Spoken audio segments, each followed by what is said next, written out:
iyo wabonye ikintu cy'agaciro ugiha agaciro kandi ukakiha.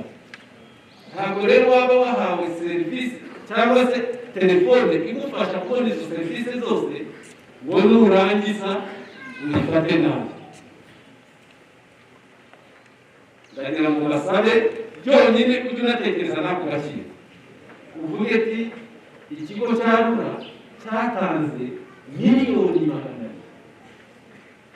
Muri make ushatse wabifata nk'igishoro gikomeye mu rwego rwo guteza imbere igihugu, kubera yuko mushobora kuyikoresha neza mu mezi 2-3 ibikorwa mukoze bikaba byageza n'agaciro k'amamiliyari, bikaba byunguye igihugu, bitejeje igihugu imbere.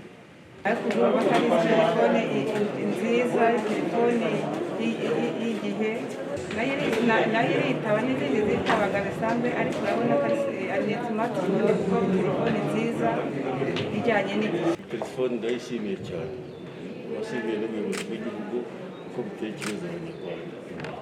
Rero rwose kuyikoresha nzafatanya n'abana banjye, nsanzwe nzi izi zisanzwe, ubwo mbonye ngiyi ikoranabuhanga nzageraho rwose. Ufite ikibazo ashobora kuba yatumye turi mu mwanya y'abandi. Umenya ibiciro kiyongera byose no kumura ugasanga baraguhenze n'igiciro kikajya kuza ukazajya kukimenya waragurishije. None ubu ngubu uzajya mbibika. Hanyuma rero ukoresha telefone yanjye n'igiciro kigeze kuri aya ntekereze mbe nahamagara. Ikindi izafasha mu buryo bwa communication hamwe n'abagenzi banjye kugira ngo mbe nabagezaho amakuru ntakererewe, kugira ngo babe bantabara cyangwa se mbe nabwira abayobozi banjye uko akazi kagenze.